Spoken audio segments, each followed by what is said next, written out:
Sometimes we'll show up to a driveway and it will already be plowed. Our policy is to charge whether it's plowed or not. We've instructed the team to provide value like shoveling or salting, even if those are normally not secondary services that we perform for that customer.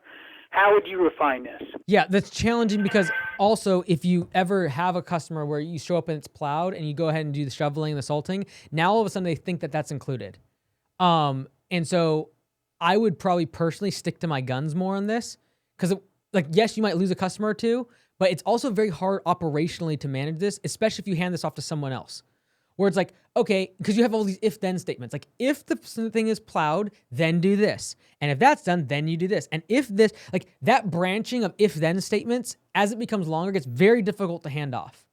And so I personally, like, if this is happening to 5% of customers, would probably just say, hey, like, if we show up and it's plowed and you haven't given us a heads up or notice, for example, I'm just making that part up, then you're going to get charged, period. End of story. Because as soon as you start doing the plowing or like the shoveling, the salting, it becomes discretionary to your team.